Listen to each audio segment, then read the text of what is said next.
Alexander Jacob എത്ര മനോഹരമായിട്ടാണ് പ്രവാചക അധ്യാപനങ്ങൾ പറഞ്ഞത്.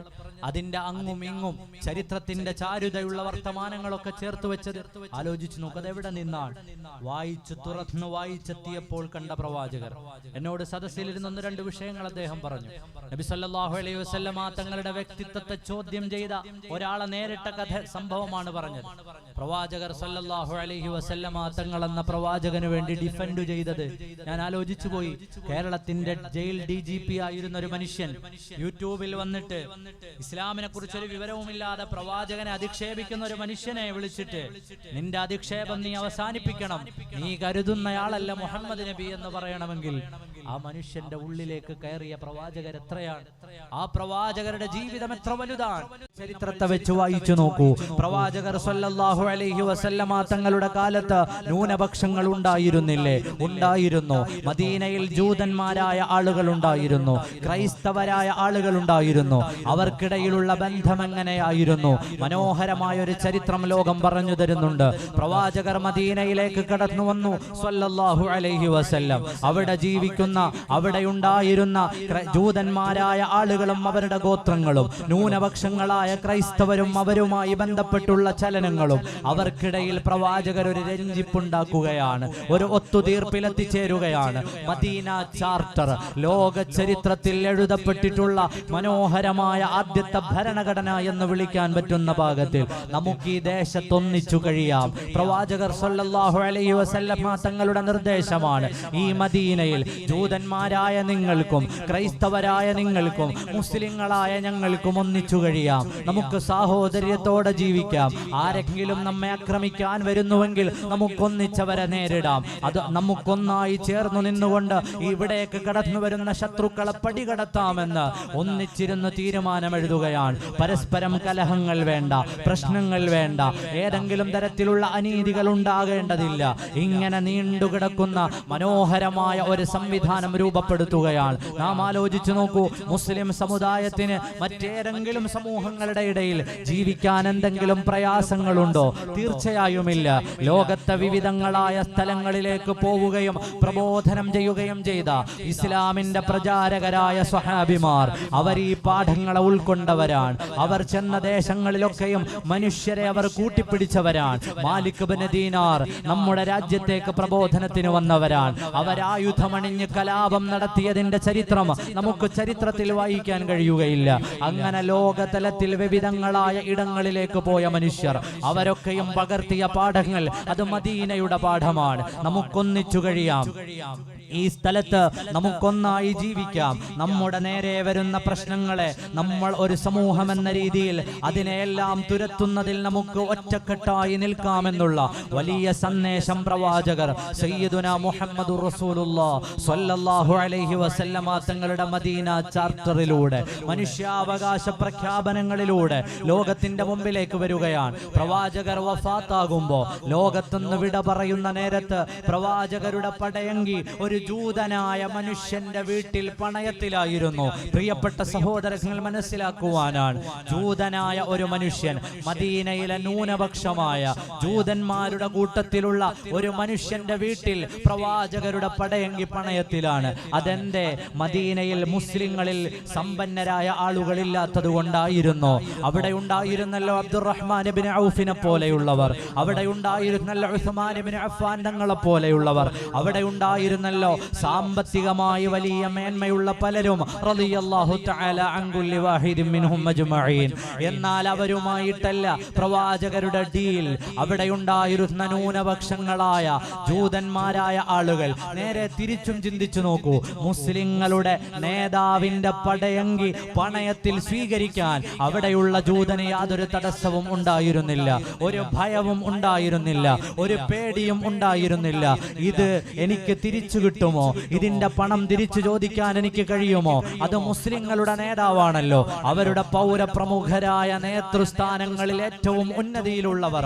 അവരിൽ നിന്ന് ഞാൻ കടമായി എന്തെങ്കിലും സ്വീകരിച്ചാൽ പിന്നീട് എനിക്ക് നഷ്ടമുണ്ടാകുമോ എന്ന് ചിന്തിക്കാൻ ജൂതനായ മനുഷ്യൻ അവസരമുണ്ടായിരുന്നില്ല. കാരണം അവർക്കറിയാം ഇത് നീതിയുടെ പ്രവാചകനാണ്, ഇത് ന്യായത്തിന്റെ പ്രവാചകനാണ്. ഈ പ്രവാചകനുമായി ഒരു കരാറിലെത്തിയാൽ ഒന്നും നഷ്ടപ്പെടാനില്ല. നാളെ ഈ പൈസ നഷ്ടപ്പെടുമെന്ന ഭയം എനിക്ക് ഇല്ല. അതുകൊണ്ടാണ് അവിടുന്ന് വഫാത്താകുന്ന നേരത്ത് പോലും അവിടുത്തെ പടയങ്കി ജൂതനായ ഒരു മനുഷ്യന്റെ പക്കലുണ്ടായിരുന്നത്. പ്രവാചകർ സ്വല്ലല്ലാഹു അലൈഹി വസല്ലമ തങ്ങൾ അവിടുന്ന് കാണിച്ച മനോഹരമായ മാതൃകകൾ അങ്ങനെയായിരുന്നല്ലോ. അബൂ സുഫിയാൻ കടുത്ത വിരോധിയായിരുന്നല്ലോ. ആദ്യകാലത്ത് ആ അബൂ സുഫിയാനെ എത്രയിടത്താണ് ചരിത്രത്തിൽ പരിഗണിച്ചിട്ടുള്ളത്. അബൂ സുഫിയാന്റെ വിഷമങ്ങളിൽ എത്രയിടത്താണ് പ്രവാചകർ പരിഹാരം പറയുന്നത്. അബൂ സുഫിയാന് വേണ്ട സഹായങ്ങളെ ചെയ്തു കൊടുക്കുന്നത്. ചരിത്രത്തിൽ നിന്ന് നമുക്ക് വലിയ പാഠമുണ്ട്. ആ പ്രവാചകൻ സഹിഷ്ണുതയുടെ നേതാവായിരുന്നു, സ്നേഹത്തിന്റെ നേതാവായിരുന്നു, പരസ്പരം യോജിപ്പിന്റെ നേതാവായിരുന്നു, മനുഷ്യന്റെ ഹൃദയങ്ങളിൽ കരുണ വിതറിയ നേതാവായിരുന്നു. അതുകൊണ്ടാണ് വർഗീയതയിലേക്ക് വിളിക്കുന്നവൻ എന്നിൽപ്പെട്ടവനല്ല, വർഗീയതയ്ക്കു വേണ്ടി കൊല്ലുന്നവൻ എന്നിൽപ്പെട്ടവനല്ല, വർഗീയതയ്ക്കു വേണ്ടി ചാകുന്നവനും എന്നിൽപ്പെട്ടവനല്ല എന്ന് മഹാനരായ അബൂ ദാവൂദ് ഉദ്ധരിക്കുന്ന ഹദീസുണ്ട്. സയ്യിദുനാ മുഹമ്മദുർ റസൂലുള്ളാഹി സ്വല്ലല്ലാഹു അലൈഹി വസല്ലമ തങ്ങളുടെ വർത്തമാനമാണ്. വർഗീയതയ്ക്കു വേണ്ടി കൊല്ലുന്നവൻ, വർഗീയതയ്ക്കു വേണ്ടി മരിക്കുന്നവൻ, വർഗീയതയിലേക്ക് വിളിക്കുന്നവൻ അവൻ എന്നിൽപ്പെട്ടവനല്ല എന്ന് പ്രഖ്യാപിക്കുന്നത് മനോഹരമായ ജീവിതം മുന്നിൽ വെച്ചുകൊണ്ടാണ്. പ്രശ്നങ്ങൾ ഉണ്ടാകാം, പക്ഷേ അതിനപ്പുറം മാനുഷികമായ പരിഗണനകളുടെ വലിയ ലോകമാണ് പരിശുദ്ധമായ ഇസ്ലാം അവിടെ തുറന്നിട്ടു കാണിച്ചത്. പ്രവാചക തിരുമേനി സ്വല്ലല്ലാഹു അലൈഹി വസല്ലമ തങ്ങളുടെ ജീവിതം നമ്മുടെ മുമ്പിൽ കാണിച്ചു തന്നത് ലോകത്തിനുള്ള പാഠങ്ങളാണിതെല്ലാം. വിവിധങ്ങളായ സ്ഥലങ്ങളിൽ നമ്മളിപ്പോൾ കണ്ടുകൊണ്ടിരിക്കുന്ന കാഴ്ചകൾ അങ്ങനെയാണല്ലോ. പല സ്ഥലങ്ങളിലേക്ക് പോയ മനുഷ്യർ, കുടിയേറ്റം ലോകത്ത് വലിയൊരു പ്രശ്നമായി മാറുന്ന കാലമാണ്. ഒരു രാജ്യത്തു നിന്ന് പല രാജ്യങ്ങളിലേക്ക് കുടിയേറുന്ന ആളുകൾ, അവിടെയാണ് നമുക്ക് ചരിത്രത്തിൽ വായിക്കാനുള്ളത്. എന്തുകൊണ്ടാണ് പല സ്ഥലങ്ങളിൽ നിന്നും കുടിയേറ്റം ഉണ്ടാകുന്നത്? അതിന്റെ മൂല കാരണം അന്വേഷിച്ചാൽ കയ്യൂക്കുള്ളവൻ കാര്യക്കാരാവുകയും ജീവിക്കുന്ന രാജ്യത്തിന്റെ സ്വസ്ഥത കെടുത്തുകയും അവിടെയുള്ള ഭരണ സംവിധാനങ്ങളെ ദുർബലമാക്കുകയും ചെയ്തപ്പോഴാണ് യൂറോപ്പിലേക്ക് മനുഷ്യർ സ്വസ്ഥതയും സമാധാനവുമുള്ള ജീവിതത്തിനു വേണ്ടി പോയത്. അല്ലാതെ അവരുടെ ജന്മനാട് ഇഷ്ടപ്പെടാനിട്ടല്ല. പല ആളുകളും വിചാരിക്കുന്നത് സൗകര്യങ്ങൾ കരുതിയിട്ട് പോയതാണ് എന്നാണ്. അല്ല, മറിച്ച് തങ്ങൾ ജീവിക്കുന്ന ഇടങ്ങളിലെ സ്വസ്ഥത നഷ്ടപ്പെട്ടപ്പോ, സമാധാനം നഷ്ടപ്പെട്ടപ്പോ അതിന്റെ കാരണമാരാണ്? ഇന്നിതൊക്കെ പറയുന്ന അമേരിക്കയും ബ്രിട്ടനും ഉൾപ്പെടെയുള്ള സാമ്രാജ്യത്വ ശക്തികൾ ഓരോ രാജ്യങ്ങളിലും കടന്നുകയറി ആ രാജ്യങ്ങളുടെ സ്വസ്ഥത തകർത്തപ്പോ, പരസ്പരം തമ്മിലടിക്കുന്നതിലേക്ക് എത്തിച്ചപ്പോഴാണ് ലോകത്തിന്റെ വിവിധങ്ങളായ ഭാഗങ്ങളിൽ അഭയാർത്ഥി കൂട്ടങ്ങൾ ഉണ്ടായത്. അവരുടെ മേൽ ബോംബുകൾ വീണപ്പോഴാണ് അവരുടെ കിടപ്പാടങ്ങൾ നഷ്ടമായത്. അപ്പോഴാണ് സ്വസ്ഥമായ ഒരു ജീവിത വ്യവസ്ഥിതി തേടി പല സ്ഥലങ്ങളിലേക്കും ചെന്നത്. കുടിയേറ്റം പ്രശ്നമാകുന്ന കാലത്ത് മനോഹരമായ ഒരു ചരിത്രമില്ലേ? മക്കയിൽ നിന്ന് സത്യവിശ്വാസം സ്വീകരിച്ചതിന്റെ പേരിലാണ് ഒരു വലിയ സംഘം മദീനയിലേക്ക് വരേണ്ടി വന്നത്. അങ്ങനെ വരുന്ന നേരത്തും അവിടെ മനോഹരമായ ഒരു മാതൃക കാണുകയാണ്. വന്ന മനുഷ്യരെ മുഴുവനും അവിടെ ഉണ്ടായിരുന്നവർ സ്വീകരിക്കുകയാണ്. വെറും സ്വീകരണമല്ല, നിങ്ങൾക്ക് കഴിക്കാനുള്ള ഭക്ഷണം, നിങ്ങൾക്ക് കിടക്കാനുള്ള ഇടം, നിങ്ങൾക്ക് ചെയ്യാനുള്ള ജോലി, നിങ്ങൾക്ക് ആവശ്യമായ ഇണകൾ, ഇതെല്ലാം തരാമെന്ന പാകത്തിലേക്ക് ഒരു സമൂഹത്തിന്റെ മനസ്സ്, ഒരു സമൂഹത്തിന്റെ ഹൃദയം വിശാലമായി മാറുകയാണ്. അവരെ കൈപിടിക്കുകയാണ്. അവരെ സമൂഹത്തിന്റെ ഉന്നതമായ സ്ഥാനത്തേക്ക് ഒരിക്കലും ഒരു രണ്ടാം തരം പൗരന്മാരായി അവരെ കാണാതെ അവരെ കൈപിടിച്ചു കൊണ്ടുവന്ന് അവരെ സമൂഹത്തിന്റെ എല്ലാ നന്മകളിലേക്കും കൂട്ടിയോജിപ്പിക്കുന്ന മനോഹരമായ ഒരു മദീനയുടെ ചിത്രം ലോകത്തെ എല്ലാ കാലത്തുമുള്ള ഭരണാധികാരികൾക്കുള്ള സന്ദേശമാണ്. പരസ്പരം ഹൃദയങ്ങളെ ചേർത്തു വെക്കാനുള്ള ആഹ്വാനമാണ്. പരസ്പരം സഹായിക്കുവാനുള്ള വർത്തമാനമാണ്. പ്രിയപ്പെട്ട സഹോദരങ്ങളെ, ഇതുപോലെ ലോക ചരിത്രത്തിൽ ഏതെല്ലാം വിഷയങ്ങളുണ്ടോ അവിടെയെല്ലാം പറയാൻ പറ്റുന്ന പാകത്തിലുള്ള പ്രൗഢമായ ചരിത്രമുള്ള നേതാവ്, പറയാൻ പറ്റുന്ന, ഉദ്ധരിക്കാൻ പറ്റുന്ന, ഉദാഹരിക്കാൻ പറ്റുന്ന വാക്കുകളുള്ള ഉജ്ജ്വലമായ നേതാവാണ് സയ്യിദുനാ മുഹമ്മദുർ റസൂലുള്ളാഹി സ്വല്ലല്ലാഹു അലൈഹി വസല്ലം. ആ പ്രവാചകർ ലോകത്തിന് സമ്മാനിച്ചത് നീതിയുടെ പാഠങ്ങളാകുന്ന പരിശുദ്ധ ഖുർആനാണ്. പരിശുദ്ധമായ ഖുർആൻ നീതിയുടെ ന്യായത്തിന്റെ പക്ഷത്തുള്ള വേദമാണ്. ന്യായം പറയുന്ന വേദമാണ്, മനുഷ്യരൊന്നാണ് എന്ന് പറയുന്ന വേദമാണ്. ഒരാളെ കൊല്ലുമ്പോൾ മൻ ഖതല നഫ്സൻ ബിഗൈരി നഫ്സിൻ ഔ ഫസാദിൻ ഫിൽ അർദ് ഫകഅന്നമാ ഖതല അന്നാസ ജമീഅ, മനുഷ്യരാശിയെ മുഴുവനും കൊന്നവനെ പോലെയാണ് എന്ന് പ്രഖ്യാപിക്കുന്ന വേദമാണ്. ആ വേദം അല്ലാഹുവിന്റെ പ്രവാചകർ ലോകത്തിന് ഓതി തരുകയാണ്. പരിശുദ്ധ ഖുർആൻ തീവ്രവാദം പറയുന്ന വേദമല്ല, ഭീകരവാദം പറയുന്ന വേദമല്ല. ചില ആളുകൾ പലപ്പോഴെങ്കിലും തെറ്റിദ്ധരിപ്പിക്കാറില്ലേ, ഖുർആനിൽ ഇതര മതവിശ്വാസികളെ കൊല്ലാൻ പറയുന്നുണ്ടല്ലോ. തീർച്ചയായും ആ വിചാരം തെറ്റാണ്. അങ്ങനെയായിരുന്നെങ്കിൽ നിങ്ങൾ ആലോചിച്ചു നോക്കൂ, ഖുർആൻ തങ്ങളല്ലാത്ത മറ്റു വിശ്വാസങ്ങളിലുള്ളവരെ മുഴുവനും കൊല്ലണമെന്ന് പറയുമായിരുന്നെങ്കിൽ ഗൾഫ് രാജ്യങ്ങളിലേക്ക് നോക്കൂ. അറബ് നാടുകളിൽ എത്ര മനുഷ്യരാണ് അറബികളല്ലാത്ത മുസ്ലിങ്ങളല്ലാത്ത ആളുകൾ ജോലി ചെയ്യുന്നത്. മുസ്ലിം വിശ്വാസമില്ലാത്ത എത്ര മനുഷ്യരാണ് അറബികളുടെ ഇടയിൽ ജോലി ചെയ്യുന്നത്. ഈ ഖുർആൻ അവതരിച്ചത് അറബി ഭാഷയിലല്ലേ? അതിനെ കൃത്യമായി മനസ്സിലാക്കുന്നവർ അവരല്ലേ? എവിടെയെങ്കിലും നാം വായിച്ചിട്ടുണ്ടോ? അവിടെ ചെന്നപ്പോ വിശ്വാസത്തിന്റെ പേരിൽ ഏതെങ്കിലും ഒരാള്, എത്ര പ്രവാസികളാണ് നമ്മുടെ നാട്ടിലുള്ളത്, എത്ര പ്രവാസികളാണ് നമ്മുടെ നാട്ടിൽ നിന്ന് അവിടെ കന്നം തേടി പോയിട്ടുള്ളത്. അവിടെ ഇതര മതവിശ്വാസികളെ കണ്ട സ്ഥലത്ത് വെച്ച് കൊല്ലാനോ അല്ലെങ്കിൽ അവരെ ഇല്ലാതെയാക്കാനോ ആണ് ഖുർആൻ ആഹ്വാനം ചെയ്തിരുന്നതെങ്കിൽ അറബ് വീടുകളിൽ, അറബികളുടെ കടകളിൽ, അറബ് രാജ്യങ്ങളിൽ മറ്റു വിശ്വാസികൾ ഉണ്ടാകുമായിരുന്നോ? തീർച്ചയായും ഇല്ലല്ലോ. അപ്പോൾ അവിടെയാണ് അത് വ്യാഖ്യാനിച്ചതിന്റെ, തെറ്റിദ്ധരിച്ചതിന്റെ, ആ ഖുർആനികായത്ത് പ്രഖ്യാപിച്ച പ്രഖ്യാപനങ്ങൾ എന്താണെന്ന് കൃത്യമായി മനസ്സിലാക്കുന്നതിൽ വന്ന പിഴവാണ്. ആരെക്കുറിച്ചാണ് അവിടെ പരാമർശിച്ചിട്ടുള്ളത്? ഏതുപോലെ നാം ചില നിയമ പുസ്തകങ്ങൾ എടുക്കുന്നു, ആ പുസ്തകങ്ങളുടെ ഇടയിൽ ചില ശിക്ഷകൾ രേഖപ്പെടുത്തിയിരിക്കുന്നു. ആ ശിക്ഷകൾ ആ തെറ്റുകൾ ചെയ്യുന്ന ആളുകൾക്കുള്ളതല്ലേ? അല്ലാതെ അതിന്റെ ഇടയിൽ നിന്ന് കണ്ടോ എല്ലാവരെയും കൊല്ലാനാണ് പറയുന്നത്, കണ്ടോ എല്ലാവരെയും നശിപ്പിക്കാനാണ് പറയുന്നത് എന്ന് പറഞ്ഞാൽ എങ്ങനെയാണ് അത് നീതിയാവുക?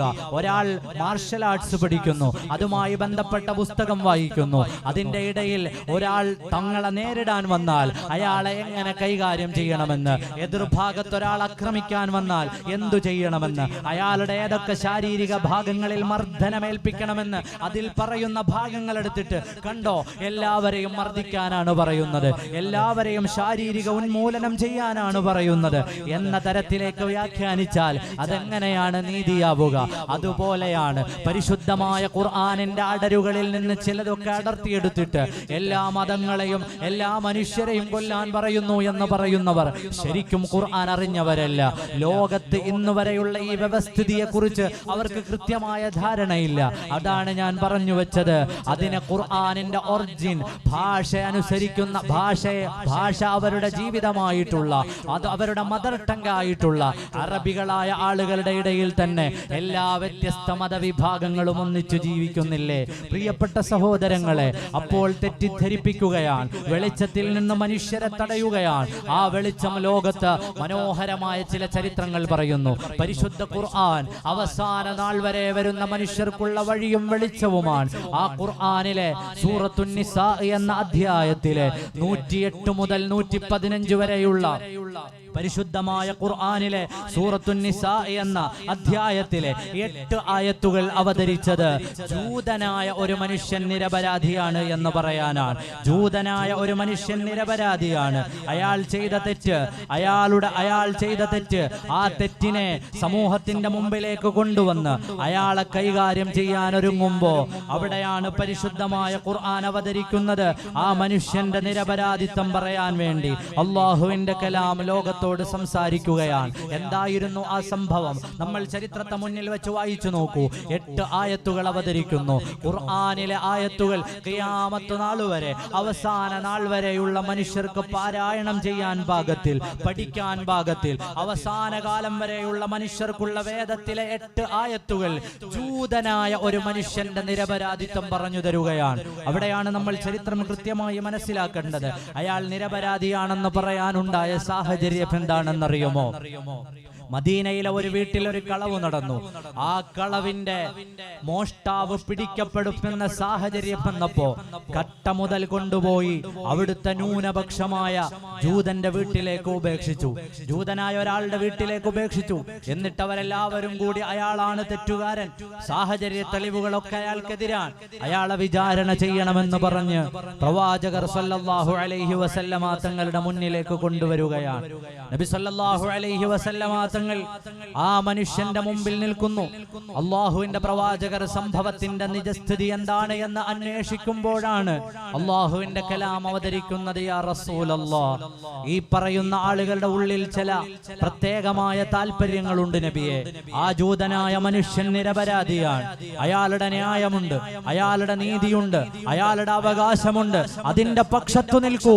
പ്രവാചകർ സല്ലല്ലാഹു അലൈഹി വസല്ലം അത് ഓതിക്കൊടുക്കുകയാണ്.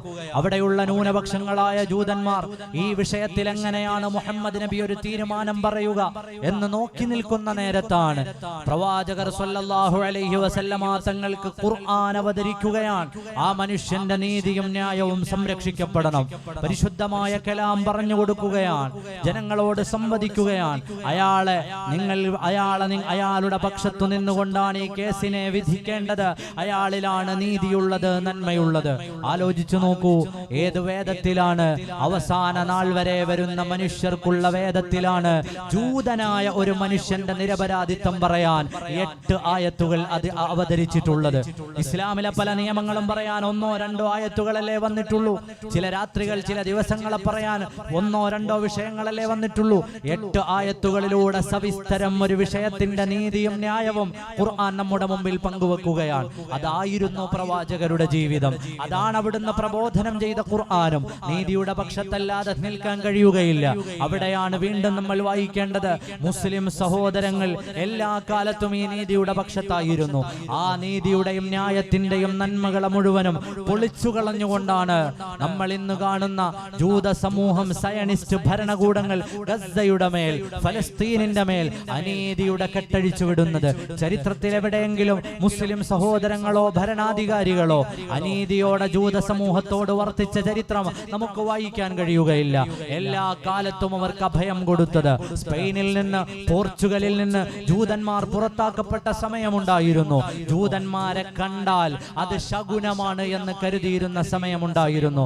ഷേക്സ്പിയറിന്റെ നാടകങ്ങൾ എടുക്കൂ, അതിലെ ക്രൂരനായ പലിശക്കാരൻ ഒരു ജൂതനാണ്. ഒരു സമയത്തിറങ്ങിയ ഇംഗ്ലീഷ് സാഹിത്യങ്ങളൊക്കെ വായിച്ചു നോക്കൂ, അതിലെ വില്ലന്മാരൊക്കെയും ജൂതന്മാരാണ്. ജൂതന്മാരെ വില്ലന്മാരായി തങ്ങളുടെ പ്രിയപ്പെട്ട യേശു ക്രിസ്തുവിനെ കുരിശിലേറ്റുന്നതിന്റെ പിന്നാമ്പുറത്ത് പ്രവർത്തിച്ചവരായി, ശകുനമുള്ളവരായി. അവർ ഈ രാജ്യത്ത് തുടരേണ്ടവരല്ല, അവരെ കുഷ്ഠങ്ങളായി കണ്ടിരുന്നതിൽ ഹിറ്റ്ലർ മുതൽ അങ്ങോട്ട് ചരിത്രത്തിൽ എത്രയോ ഭരണാധികാരികളുണ്ട്. ആ ലിസ്റ്റിലൊന്നും മുസ്ലിം ഭരണാധികാരികളില്ല. അവരെ പല രാജ്യങ്ങളിൽ നിന്നും മാട്ടിയോടിച്ച നേരമുണ്ട്. അഭയം കൊടുത്തത് മുസ്ലിങ്ങളാണ്. പക്ഷേ ചരിത്രത്തിന്റെ ഈ നീതികളെ മുഴുവനും മാറ്റിവെച്ചുകൊണ്ടാണ് ലോകം കാണുന്ന ഏറ്റവും വലിയ നീതികേട് ഗസയിൽ പിറന്നുകൊണ്ടിരിക്കുന്നത്. ഗസയുടെ മുനമ്പിൽ പിടഞ്ഞു വീണു മരിക്കുന്ന ലക്ഷക്കണക്കായ മനുഷ്യർ, അതിൽ തന്നെ പട്ടിണി കിടന്ന് ഒരു മനുഷ്യന്റെ അവകാശങ്ങളൊക്കെയും നശിപ്പിക്കപ്പെട്ട് കുടിക്കാനുള്ള വെള്ളവും കഴിക്കാനുള്ള ഭക്ഷണവും ലഭിക്കാതെ ഈ ആധുനിക കാലത്ത് വഴിയിലൂടെ നടന്നു പോകുന്ന നായയ്ക്ക് പോലും അവകാശങ്ങളുണ്ട് എന്ന് സമരം ചെയ്യുന്ന മനുഷ്യരുടെ കാലത്തല്ലേ കോടിക്കണക്കിന് വരുന്ന കുഞ്ഞോമന മക്കൾ ഒരു നേരത്തെ ഭക്ഷണമില്ലാതെ, വെള്ളമില്ലാതെ ലക്ഷക്കണക്കിന് വരുന്ന പിഞ്ചുമക്കൾ ഈ ലോകത്ത് കൊല്ലപ്പെടുന്നത്. 60,000-ത്തിലധികം പിഞ്ചു കുഞ്ഞുങ്ങൾ കൊല്ലപ്പെട്ടത് നമ്മുടെ ഈ ലോകത്തല്ലേ. അവിടെയാണ് നാം വീണ്ടും നീതിയുടെ പാഠങ്ങളെ വായിക്കേണ്ടത്. പ്രവാചകർ സല്ലല്ലാഹു അലൈഹി വസല്ലമ തങ്ങളുടെ യുദ്ധങ്ങളെ വായിക്കേണ്ടത്. പ്രവാചകരുടെ യുദ്ധങ്ങളുടെ ഒരു ഭാഗം കാണാം. യുദ്ധക്കളത്തിലേക്ക് പോകുന്ന അനുയായിയോട് പറയാനുണ്ടായിരുന്നത്, അന്യമതസ്ഥരുടെ ആരാധനാലയങ്ങളിൽ തൊടല്ല, അവിടെ ആരാധിച്ചു കൊണ്ടിരിക്കുന്ന മനുഷ്യരെ ആക്രമിക്കല്ല, അവരായുധമണിഞ്ഞ് നിങ്ങളെ ആക്രമിക്കാൻ വന്നാലല്ലാതെ കനീസകളിലിരിക്കുന്ന, ആരാധനാലയങ്ങളിലിരിക്കുന്ന, ആരാധനാ നിരതരായിരിക്കുന്ന മനുഷ്യരെ ആക്രമിക്കല്ല, കുഞ്ഞുങ്ങളെ ആക്രമിക്കല്ല, സ്ത്രീകളെ ആക്രമിക്കല്ല. വിശുദ്ധമായ യുദ്ധം, കൃത്യമായ മാനദണ്ഡങ്ങളുള്ള യുദ്ധമായിരുന്നല്ലോ. പ്രവാചകരുടെ യുദ്ധത്തിന് തന്നെ ഒരു നൈതികത ഉണ്ടായിരുന്നല്ലോ. നേരിൽ പോരാടാൻ വന്നവനെ അല്ലാതെ ആക്രമിക്കാൻ പാടില്ല. എത്ര മനോഹരമാണ് ചരിത്രം. പ്രവാചകർ സല്ലല്ലാഹു അലൈഹി വസല്ലമ തങ്ങളുടെ പാഠങ്ങൾ പഠിച്ച യോദ്ധാക്കൾ കളത്തിലേക്ക് ഇറങ്ങുമ്പോൾ സയ്യിദുന അലി ഇബ്നു അബീ ത്വാലിബ് റളിയല്ലാഹു അൻഹുവിന്റെ ചരിത്രം കാണാം. ബഹുമാനപ്പെട്ടവർ ഒരാളുമായി പോരാടിക്കൊണ്ടിരിക്കുകയാണ്. ദീർഘനേരത്തെ പോരാട്ടം നടക്കുമ്പോൾ അയാൾ അലി റളിയല്ലാഹു അൻഹുവിൽ നിന്ന് ഓടി ദൂരത്തേക്ക് പോയി. അയാളുടെ പിന്നാലെ പോയി. അയാൾ വീണ സമയത്ത് അയാളുടെ ശരീരത്തിൽ കയറിയിരിക്കുമ്പോൾ അയാൾ അലി ഇബ്നു അബീ ത്വാലിബ് റളിയല്ലാഹു അൻഹുവിന്റെ മുഖത്തേക്ക് തുപ്പുകയാണ്. അലി ഇബ്നു അബീ ത്വാലിബ് തങ്ങളുടെ മുഖത്തേക്ക് തുപ്പൽ വീണു.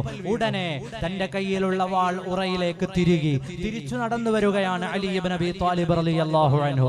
ചോദ്യം വന്നു, അലിയെ, എത്ര നേരത്തെ അധ്വാനമാണിത്, എത്ര നേരത്തെ പോരാട്ടമാണിത്, എത്ര കഷ്ടപ്പെട്ടാണ് അലിയെ അയാളെ നിങ്ങൾ കീഴ്പ്പെടുത്തിയത്? അയാളെ കൊന്നുകളയാനുള്ള അവസാനത്തെ അവസരം നിങ്ങളുടെ മുമ്പിലെത്തുമ്പോ നിങ്ങൾ എന്തുകൊണ്ട് അയാളെ ഉപേക്ഷിച്ചു? അയാളെ എന്തുകൊണ്ട് നിങ്ങൾ കൊന്നില്ല? ചോദ്യത്തിന് കൃത്യമായ മറുപടി വന്നു. സ്വഹാബിമാരോട് പറഞ്ഞു, അറിയുമോ, ഞാൻ അയാളോട് യുദ്ധം ചെയ്തത് ധർമ്മത്തിന് വേണ്ടിയാണ്, സത്യത്തിന് വേണ്ടിയാണ്, സ്നേഹത്തിന് വേണ്ടിയാണ്, സൃഷ്ടാവിന് വേണ്ടിയാണ്.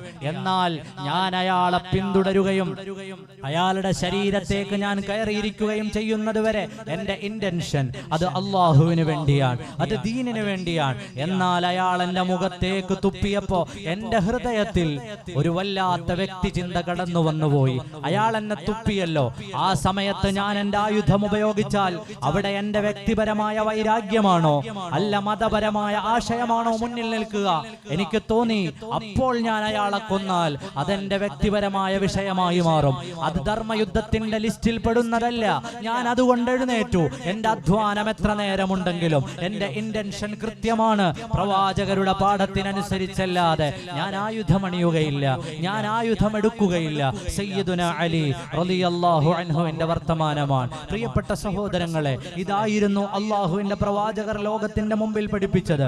കോടിക്കണക്കിന് ലക്ഷക്കണക്കിന് മനുഷ്യരെ ദുരിതത്തിലാക്കുന്ന യുദ്ധങ്ങളെ കുറിച്ചല്ല പരിശുദ്ധമായ ഇസ്ലാം പറഞ്ഞിട്ടുള്ളത്. അങ്ങനെ ഒരു സംവിധാനവും അല്ല. നേരത്തെ പറഞ്ഞു വെച്ചതുപോലെ ന്യായത്തിന്റെയും നീതിയുടെയും പക്ഷത്തു നിന്നുകൊണ്ട് മനുഷ്യരാശിക്ക് ആവശ്യമായ ഇടപെടലുകൾ നടത്തുമ്പോൾ അവിടെയാണ് പ്രവാചക ജീവിതത്തെ നമ്മൾ ലോകത്ത് വീണ്ടും വീണ്ടും വായിക്കേണ്ടത്. എപ്പോഴെങ്കിലും ഏതെങ്കിലും ഒരു സമയത്ത് ശത്രുക്കളുടെ അവകാശങ്ങളെ തടഞ്ഞതായി ചരിത്രത്തിൽ നമുക്ക് വായിക്കാൻ കഴിയുകയില്ല. അനാവശ്യമായ പ്രവാചക ജീവിതത്തിന്റെ മനോഹരമായ ഭാഗങ്ങൾ അലി ഇബ്നു അബീ ത്വാലിബ് റളിയല്ലാഹു അൻഹു പറയുന്നുണ്ട്. ഒരിക്കലും മുഹമ്മദ് നബി സല്ലല്ലാഹു അലൈഹി വസല്ലം വ്യക്തിപരമായ ഒരു വിഷയത്തിന്റെ പേരിൽ ദേഷ്യം പിടിച്ചതായി എനിക്ക് അറിയുകയില്ല. എന്നാൽ മതപരമായ ഒരു വിഷയം വരുമ്പോ പ്രവാചകർ ദേഷ്യം പ്രകടിപ്പിക്കാറുണ്ട്. അത്ര വലിയ കാരുണ്യമായിരുന്നു. സ്വന്തത്തിലേക്ക് വരുമ്പോ ചീത്ത പറഞ്ഞ ആളുകളുണ്ട്, കൊല്ലാൻ ആയുധമെടുത്തു വന്നവരുണ്ട്, കൊച്ചാപ്പയെ കൊന്നുകളഞ്ഞവരുണ്ട്, നാടുകടത്തിയവരുണ്ട്. ആ മനുഷ്യരോടെല്ലാം മാപ്പ്, എല്ലാവർക്കും മാപ്പ്. മക്കം ഫത്ഹിന്റെ ദിവസം ലോക ചരിത്രത്തിലെ ഒരാൾ, നിങ്ങൾ ആലോചിച്ചു നോക്കൂ, സർവായുധങ്ങളുമായി സർവസന്നാഹങ്ങളുമായി നാടുകടത്തിയ മക്കയിലേക്ക് തിരിച്ചു വരികയാണ്. കൂടെയുണ്ട് അനുയായികൾ, എന്തിനും പോന്ന അനുയായികൾ. അവര് വരുമ്പോ അന്ന് മക്കയിൽ ബാക്കിയുള്ളതാരാണ്? തങ്ങളെ നാട്ടിൽ നിന്ന് പുറത്താക്കിയ ആളുകൾ, തങ്ങളുടെ ജന്മനാട് വിട്ടു പോകാൻ തങ്ങളെ പ്രേരിപ്പിച്ചവർ, അത് പരിശുദ്ധമായ ദീൻ വിശ്വസിച്ചതിന്റെ പേരിൽ, തൗഹീദ് വിശ്വസിച്ചതിന്റെ പേരിൽ അനുയായികളെ ഇല്ലായ്മ ചെയ്യാൻ ഇറങ്ങിയവർ, മരുഭൂമിയിൽ കിടത്തി വലിച്ചവർ, അവരെ കൊന്നുകളഞ്ഞവർ, പോയി ഒരു സ്ഥലത്ത് സ്വസ്ഥമായി താമസിക്കാൻ ഒരുങ്ങുമ്പോ അവിടെ ആയുധങ്ങളുമായി വന്നവർ, അതിന്റെ ഇടയിൽ ബന്ധങ്ങളെ നശിപ്പിച്ചു കളഞ്ഞവർ, ആ സമൂഹത്തിലേക്ക് മടങ്ങി വരുന്ന നേരത്താണ് എന്തു ചെയ്യുമെന്നറിയാതെ നിൽക്കുമ്പോഴാണ് മക്കം ഫത്ഹിന്റെ മനോഹരമായ ദിവസം, മനുഷ്യ ചരിത്രത്തിലെ മനോഹരമായ ദിവസമാണ്. പ്രതികാരം ചെയ്യാൻ ഒരുങ്ങി വന്ന പ്രവാചകനായിരുന്നില്ല സയ്യിദുനാ മുഹമ്മദുർ റസൂലുള്ളാഹി സ്വല്ലല്ലാഹു അലൈഹി വസല്ലം. മാപ്പ് തരുകയാണ്, എല്ലാവർക്കും മാപ്പ്. കല്ലെറിഞ്ഞതിന്, കൂക്കി വിളിച്ചതിന്, നാടുകടത്തിയതിന്, കൊന്നുകളഞ്ഞതിന്, കൂടപ്പിറപ്പുകളെ ഇല്ലായ്മ ചെയ്തതിന്, ഞങ്ങളെ ഈ നാട്ടിൽ നിന്ന് മറ്റൊരു നാട്ടിലേക്ക് പോകാൻ അതിനാ വീട് വളഞ്ഞതിന്, കൊല്ലാൻ ആയുധങ്ങളുമായി വന്നതിന്, മറ്റൊരിടത്ത് സ്വസ്ഥമായി ജീവിക്കുമ്പോൾ പോലും അവിടെ കടന്നു വന്നതിന്, അവിടെയുള്ള മനുഷ്യരെ കൊന്നുകളഞ്ഞതിന്, നിങ്ങൾ ചെയ്ത അപരാധങ്ങൾക്കെല്ലാം മാപ്പ്, എല്ലാം മാപ്പ് തരാമെന്ന് ചരിത്രത്തിൽ പ്രഖ്യാപിച്ച് മനുഷ്യാവകാശത്തിന്റെ ഉന്നതമായ പ്രഖ്യാപനമാണ് മക്കം ഫത്ഹിൽ സയ്യിദുനാ മുഹമ്മദുർ റസൂലുള്ളാഹി സ്വല്ലല്ലാഹു അലൈഹി വസല്ലമ തങ്ങൾ നടത്തിയത്. മുസ്ലിമീങ്ങളായ ആളുകൾ നമ്മളെപ്പോഴും ഹൃദയത്തിൽ കൊണ്ടുവരേണ്ടത് ഈ പ്രവാചകരുടെ ജീവിതമാണ്. നമ്മൾ സഹിഷ്ണുതയുള്ളവരായി, സ്നേഹമുള്ളവരായി, പരസ്പരം യോജിപ്പിന്റെ അവകാശികളായി, യോജിപ്പിന്റെ ആശയമുള്ളവരായി വർത്തിക്കേണ്ട കാലമാണ്. ഒരാൾ നമ്മോട് തെറ്റു ചെയ്തു എന്നതിന്റെ പേരിൽ തിരിച്ചു തെറ്റു ചെയ്യണം എന്ന ചിന്ത നമ്മുടെ ഹൃദയത്തിൽ ഉണ്ടാകാൻ പാടില്ല. ഇങ്ങോട്ടൊരാൾ തിന്മ ചെയ്തു, അതുകൊണ്ട് ഞാനും ഒരു തിന്മ ചെയ്യട്ടെ എന്ന ശൈലി ഇസ്ലാമികമല്ല. നിങ്ങൾ ആലോചിച്ചു നോക്കൂ, ഈ തെരുവിൽ വന്നുകൊണ്ടൊരാൾ പ്രസംഗിക്കുകയാണ്, ഇസ്ലാമിന്റെ ആശയങ്ങളെ മോശപ്പെടുത്തുകയാണ്, അള്ളാഹുവിനെ കുറിച്ച് തെറി പറയുകയാണ്, മുഹമ്മദ് നബി സല്ലല്ലാഹു അലൈഹി വസല്ലമ തങ്ങളുടെ വ്യക്തിത്വത്തെ ആക്ഷേപിക്കുകയാണ്. നിങ്ങൾക്കാർക്കെങ്കിലും ആ മനുഷ്യന്റെ വിശ്വാസത്തെയോ ആ മനുഷ്യന്റെ ആരാധനാമൂർത്തികളെയോ തെറി പറയാൻ അവകാശമുണ്ടോ? പരിശുദ്ധമായ ഖുർആൻ ഒന്ന് മറിക്കൂ. അള്ളാഹുവിന്റെ കലാം നമ്മോട് പറയുന്നുണ്ട്, മറ്റൊരു മതത്തിന്റെ ആരാധനാമൂർത്തികളെ തെറി പറയാൻ പാടില്ല, മറ്റൊരു മതത്തിന്റെ ആരാധ്യ വസ്തുക്കളെ ചീത്ത പറയാൻ പാടില്ല. അള്ളാഹുവിന്റെ പരിശുദ്ധമായ കലാം നമ്മെ പഠിപ്പിക്കുന്ന സംസ്കാരം എത്ര വലുതാണ്. മുഹമ്മദ് നബിയെ ഒരാൾ തെറി പറഞ്ഞതുകൊണ്ട് ഞാൻ അയാൾ ആരാധിക്കുന്നവരെയൊക്കെ തെറി പറയട്ടെ എന്ന് വിചാരിച്ചാൽ അത് ഖുർആനിന്റെ ശൈലിയല്ല, അത് ഇസ്ലാമിന്റെ ശൈലിയല്ല. ആ ആശയങ്ങൾക്ക് ആശയപരമായ തിന്മ കൊണ്ട് നേരിടുക എന്നുള്ളത് ഇസ്ലാം മുന്നോട്ട് വെച്ച കാഴ്ചപ്പാടല്ല. ഇത് ചിന്തിക്കാനാണ്, മുസ്ലിം സമൂഹത്തോട് ആലോചിക്കാൻ പറയുകയാണ്. ഒരാളെയും നന്മ കൊണ്ടല്ലാതെ തിന്മ കൊണ്ട് ഇടപെടാൻ ഇസ്ലാം അനുവദിച്ചിട്ടില്ല, പ്രതിരോധിക്കാൻ ഇസ്ലാം അനുവദിച്ചിട്ടില്ല. ഇസ്ലാം നമ്മുടെ പ്രമാണമാണല്ലോ, ഖുർആൻ നമ്മുടെ ജീവിതമാണല്ലോ. ആ ജീവിതം ഒരിക്കലും അതിന് കൂട്ടുനിൽക്കുന്നില്ല. ആരുടെയും ആരാധ്യ വസ്തുക്കളെ തെറി പറയാൻ വിശ്വാസിയായ ഒരു മനുഷ്യന് അനുവാദം തന്നിട്ടില്ല. അതുമാത്രമല്ല, വ്യക്തിപരമായി തന്നെയാണെങ്കിലോ ഒരു മനുഷ്യൻ പ്രവാചക സന്നിധിയിലേക്ക് വരികയാണ്, കൂടെയുണ്ടായിരുന്ന സിദ്ദീഖുൽ അക്ബർ റളിയല്ലാഹു അൻഹുവിനെ തെറി പറഞ്ഞു. ബഹുമാനപ്പെട്ട സിദ്ദീഖ് റളിയല്ലാഹു അൻഹു ക്ഷമാശീലനായി അത് കേട്ടുകൊണ്ടിരുന്നു. പിന്നെയും തെറി പറഞ്ഞു, വീണ്ടും ക്ഷമാശീലനായി കേട്ടുകൊണ്ടിരുന്നു. മൂന്നാമത് അയാൾ തെറി പറഞ്ഞപ്പോ സിദ്ദീഖ് റളിയല്ലാഹു അൻഹു മറുപടി പറയാൻ ഒരുങ്ങി. ഉടനെ അല്ലാഹുവിന്റെ റസൂൽ പറഞ്ഞു, സിദ്ദീഖ്, ഇത്രയും നേരം നിങ്ങളെ അയാൾ തെറി പറയുമ്പോ നിങ്ങൾക്ക് വേണ്ടി മലക്കുകൾ പാപമോചന പ്രാർത്ഥന നടത്തുകയായിരുന്നു. സിദ്ദീഖ്, നിങ്ങൾ അയാളോട് ഈ ശൈലിയിലല്ല ഇടപെടേണ്ടത്, നിങ്ങൾക്ക് അല്ലാഹുവിൽ നിന്നുള്ള കാരുണ്യമുണ്ടാകും. സിദ്ദീഖ്, നിങ്ങൾ ഇവിടെ ഇരിക്കൂ എന്ന് സ്നേഹത്തോടെ തിരുത്തുകയാണ് മുഹമ്മദുർ റസൂലുള്ളാഹി സ്വല്ലല്ലാഹു അലൈഹി വസല്ലം. ദുനിയാവിൽ നമുക്ക് വ്യത്യസ്തങ്ങളായ വ്യക്തിപരമായ പ്രശ്നങ്ങൾ ഉണ്ടാകാം, പക്ഷെ അതൊന്നും പ്രവാചകനോളം വരില്ലല്ലോ. നമ്മൾ പലരുമായി പിണങ്ങിയിട്ടുണ്ടാകാം. നിസ്സാരമായ കാര്യങ്ങൾക്കാണ് നമ്മുടെ പിണക്കങ്ങൾ. നമ്മുടെ കൊച്ചാപ്പയെ കൊന്നുകളഞ്ഞ ആളുകളില്ല, അവിടുത്തെ കരള് വലിച്ചു പുറത്തിട്ട് ചവച്ചു തുപ്പിയ ആളുകൾ ഇല്ല, നമ്മെ നാടുകടത്തിയവരില്ല, നമ്മുടെ വീടുകൾ കയ്യേറിയവരില്ല, നമ്മെ ഏതെങ്കിലും നിലയിൽ ഇല്ലായ്മ ചെയ്യണമെന്ന് വിചാരിച്ച ആയുധങ്ങളുമായി വന്നവരില്ല. ഇങ്ങനെ വന്ന ആളുകൾക്ക് വരെ പുറത്തു കൊടുത്തൊരു പ്രവാചകന്റെ അനുയായിയാണ് നമ്മൾ. ആ പ്രവാചകർ പുറത്തു കൊടുത്തത് ഏറ്റവും വലിയ തിന്മകളുമായി വന്ന മനുഷ്യർക്കാണ്. നമുക്ക് പുറത്തു കൊടുക്കാൻ കഴിയണം. നമ്മോട് ഏതെങ്കിലുമൊക്കെ കാരണങ്ങളുടെ പേരിൽ പിണങ്ങിയ ആളുകൾ, ഏതെങ്കിലുമൊക്കെ വിഷയങ്ങളുടെ പേരിൽ പരസ്പരം വിയോജിച്ചു പോയ ആളുകൾ, ദുനിയവിയായ ചില പിണക്കങ്ങളുടെ പേരിൽ മാറി നിൽക്കുന്ന ആളുകൾ, പരസ്പരം യോജിക്കാൻ കഴിയുമ്പോഴാണ് നാം ശരിയായ പ്രവാചകാധ്യാപനങ്ങളുടെ അനുയായിയായി മാറുന്നത്. അള്ളാഹു നമുക്കതിന് തൗഫീഖ് നൽകുമാറാകട്ടെ. അപ്പോഴാണ് നമ്മൾ സ്വർഗത്തിലേക്ക് പോകുന്നത്. സ്വർഗത്തിലേക്ക് പോകാൻ ഞാൻ എന്തു ചെയ്യണമെന്ന് പ്രവാചകരോട് ചോദിക്കുമ്പോ പ്രവാചകരുടെ മറുപടിയുണ്ട് സല്ലല്ലാഹു അലൈഹി വസല്ലം, താഴെയുള്ളവരോട് മാന്യമായി പെരുമാറുക, മാതാപിതാക്കളോട് കരുണയോടെ വർത്തിക്കുക, നിന്റെ കീഴിൽ ജോലി ചെയ്യുന്ന ആളുകളില്ലേ അവരോട് നീ വളരെ മൃദുവായ ഇടപെടലുകൾ നടത്തുക. എന്നാൽ ജാബിർ, നിങ്ങൾ സ്വർഗത്തിലെത്തുമെന്ന് മുഹമ്മദ് റസൂലുള്ളാഹി സ്വല്ലല്ലാഹു അലൈഹി വസല്ലം. പ്രവാചകരുടെ അധ്യാപനങ്ങൾ എത്ര മനോഹരമാണ്. എല്ലാവരോടും മാന്യമായി പെരുമാറുക, സ്നേഹത്തിന്റെ രീതിയിൽ, സഹിഷ്ണുതയുടെ ശൈലിയിൽ എല്ലാവരോടും നന്മയോടെ വർത്തിക്കാൻ നിങ്ങൾക്ക് കഴിഞ്ഞാൽ നിങ്ങൾ സ്വർഗത്തിലെത്താൻ അത് മതി എന്ന് പ്രവാചകർ സയ്യിദുനാ മുഹമ്മദ് റസൂലുള്ളാഹി സ്വല്ലല്ലാഹു അലൈഹി വസല്ലം. ഉള്ളിലുണ്ടാകുന്ന എല്ലാ വെറുപ്പിന്റെയും വിദ്വേഷങ്ങളുടെയും അസൂയയുടെയും ദുനിയാവുമായി ബന്ധപ്പെട്ട ഏതെല്ലാം മോശം ചിന്തകളുണ്ടോ അതിനെ മുഴുവനും കടപുഴക്കുന്ന അധ്യാപനങ്ങൾ പ്രവാചകർ സ്വല്ലല്ലാഹു അലൈഹി വസല്ലമ തങ്ങൾ നമുക്ക് പഠിപ്പിച്ചു തരുകയാണ്. ഹൃദയാന്തരങ്ങളിലുള്ള ഇരുട്ടിനെ നീക്കിക്കളയുകയാണ്. ആ ഇരുട്ട് നമ്മുടെ ഉള്ളിലുള്ള ഇരുട്ട് കനീഭവിക്കാതെ ആ ഇരുട്ടിൽ നിന്ന് നമ്മെ മോചിപ്പിച്ച് സ്വർഗത്തിന്റെ വെളിച്ചത്തിലേക്ക് നടത്തുകയാണ്.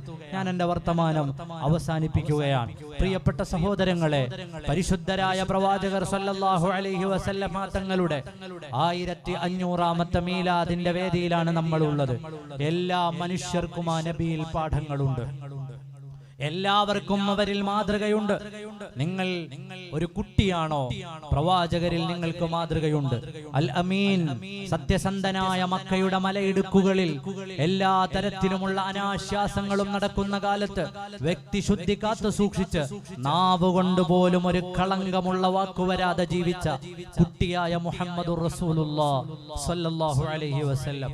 നിങ്ങളൊരു കൗമാരക്കാരനാണോ? സമൂഹത്തിന് സേവനം ചെയ്യുന്ന, വൃദ്ധയുടെ വിറക് കെട്ടെടുത്തു നടക്കുന്ന, മക്കയിൽ വരുന്ന മനുഷ്യർക്ക് വേണ്ട സഹായങ്ങൾ ചെയ്യാൻ വേണ്ടി രൂപീകരിക്കപ്പെട്ട ആ പ്രത്യേകമായ കൂട്ടായ്മയിൽ അംഗമായ പ്രവാചകൻ. നിങ്ങൾ ഏതു മേഖലയിലാണെങ്കിലും, നിങ്ങളൊരു അധ്യാപകനാണോ? തന്റെ കൂടെയുള്ള മനുഷ്യരുടെ ഉള്ളിലേക്ക് പ്രകാശമയമുള്ള ആശയങ്ങൾ പഠിപ്പിക്കുന്ന പ്രവാചകർ. നിങ്ങളൊരു വിദ്യാർത്ഥിയാണോ? ജിബ്രീൽ എന്ന അധ്യാപകന്റെ മുമ്പിൽ വളരെ വളരെയേറെ ലാളിത്യത്തോടുകൂടി അറിവ് നുകരാനിരിക്കുന്ന വിദ്യാർത്ഥിയായ പ്രവാചകൻ. നിങ്ങളൊരു ഭർത്താവാണോ? ഏറ്റവും നല്ല സ്നേഹമസ്ത്രണമായ ഇടപെടലുകളുള്ള ഭർത്താവ്. നിങ്ങളൊരു പുത്രനാണെങ്കിൽ ഏറ്റവും സ്നേഹനിധിയായ ഒരു പുത്രൻ. നിങ്ങൾ ഒരു പിതാവാണെങ്കിൽ ഏറ്റവും മനോഹരമായി ഇടപെട്ട ഒരു പിതാവ്. ഫാത്തിമ ബീവി റളിയല്ലാഹു അൻഹ മക്ക മുക്കറമയിൽ പെൺകുഞ്ഞുങ്ങൾ പിറന്നു വീണാൽ അപമാനമായിരുന്ന കാലത്താണ് തോളിലേറ്റി കഅബാലയത്തിന്റെ അരികിലൂടെ നടന്നത് സയ്യിദുന മുഹമ്മദുർ റസൂലുള്ളാഹി സ്വല്ലല്ലാഹു അലൈഹി വസല്ലം. അവിടുത്തെ സൈനബിനെ, അവിടുത്തെ ഉമ്മു കുൽസും റളിയല്ലാഹു അൻഹയെ, അവിടുത്തെ പെൺമക്കളെ തോളിലേറ്റി മക്കയിലൂടെ നടക്കുന്ന കാലം പെൺകുഞ്ഞ് എന്ന് കേട്ടാൽ തല താഴ്ത്തുന്ന മനുഷ്യരുടെ കാലമായിരുന്നല്ലോ. അങ്ങനെ ഏതെല്ലാം മേഖലകളിൽ നിങ്ങൾക്കൊരു പ്രവാചകനെ പഠിക്കുവാനുണ്ടോ? ഏതെല്ലാം ശൈലികളിൽ നിന്ന് വായിക്കുവാനുണ്ടോ? അവിടെയെല്ലാം അതുല്യനായ, ചരിത്രത്തിൽ സമാനമായ ഒരാളില്ല. ഉലിദൽ ഹബീബു വമിസ്ലുഹു ലാ യൂലദു. ഹബീബായ നബി സല്ലല്ലാഹു അലൈഹി വസല്ലമ തങ്ങളെ പോലെ മല്ലനാ മിസ്ലുക യാ സയ്യിദി ഖൈറത് നബി. മനോഹരമായ ആശയം. 1500 കൊല്ലങ്ങൾ കഴിയുമ്പോഴും ആ ആശയത്തിന് കുറവൊന്നും വന്നിട്ടില്ല. ആ ആശയം അനുസരിച്ചു ജീവിക്കുന്ന കോടാനകോടി മനുഷ്യരില്ലേ? അവരുടെ ചലനത്തിൽ, നിശ്ചലനത്തിൽ, ശ്വാസത്തിൽ, ശ്വാസോച്ഛ്വാസത്തിൽ എല്ലാ തരത്തിലും ആ പ്രവാചകൻ നിറഞ്ഞു നിൽക്കുന്നില്ലേ? കോടിക്കണക്കിന് വരുന്ന മനുഷ്യർ അവരുടെ ആരാധനകളിൽ പ്രവാചക പ്രഭുവിന് സ്വലാത്ത് സലാമുകൾ അർപ്പിക്കുന്നില്ലേ? ആലോചിച്ചു നോക്കൂ. ഒരു പ്രതിമയില്ല, ഒരു ചിത്രമില്ല, ഒരു ചിത്രീകരണമില്ല. കോടി മനുഷ്യരുടെ ഹൃദയങ്ങളിൽ ജീവിക്കുന്നു. അവരുടെ ജീവിതത്തിന് വെളിച്ചമാകുന്നു. 200 കോടിയോളം വരുന്ന മുസ്ലിം സഹോദരങ്ങൾ, അവരിലെ തന്നെ വലിയൊരു വിഭാഗത്തെ തന്നെ എടുത്താൽ ആലോചിച്ചു നോക്കൂ. അവരെന്തുകൊണ്ടാണ് മദ്യപിക്കാത്തത്? അവരുടെ പ്രവാചകൻ മദ്യത്തിൽ നിന്ന് അവരെ അകറ്റി നിർത്തിയത് കൊണ്ടാണ്. അവരെന്തുകൊണ്ടാണ് വ്യഭിചരിക്കാത്തത്? പ്രവാചക തിരുമേനി അവരെ വിലക്കിയത് കൊണ്ടാണ്. അവരെന്തുകൊണ്ടാണ് പലിശ കൊടുക്കാത്തത്? പ്രവാചകർ പലിശയിൽ നിന്ന് അവരെ തടഞ്ഞതുകൊണ്ടാണ്. അവരെന്തുകൊണ്ടാണ് അക്രമം അഴിച്ചുവിടാത്തത്? പ്രവാചകർ സല്ലല്ലാഹു അലൈഹി വസല്ലമ തങ്ങൾ അവരെ അതിൽ നിന്ന് പിന്തിരിപ്പിച്ചത് കൊണ്ടാണ്. എന്തുകൊണ്ടാണ് അന്യന്റെ അവകാശത്തെ കുറിച്ച് അവർ സംസാരിക്കുന്നത്? പ്രവാചകർ സല്ലല്ലാഹു അലൈഹി വസല്ലമ തങ്ങൾ അവരെ അത് അഭ്യസിപ്പിച്ചത് കൊണ്ടാണ്. ആ പ്രവാചക സന്ദേശങ്ങൾ ഉൾക്കൊള്ളുന്ന മനുഷ്യർ എത്രയാണ് ലോകത്തുള്ളത്? അവരുടെ ഹൃദയാന്തരങ്ങളിൽ ജീവിക്കുന്ന പ്രവാചകൻ ഹയ്യും ഫീ ഖുലൂബിനാ. ലോകത്തുള്ള പള്ളി മിനാരങ്ങളൊക്കെ വിളിച്ചു പറയുന്ന പേര്, അതേത് രാജ്യത്താണെങ്കിലും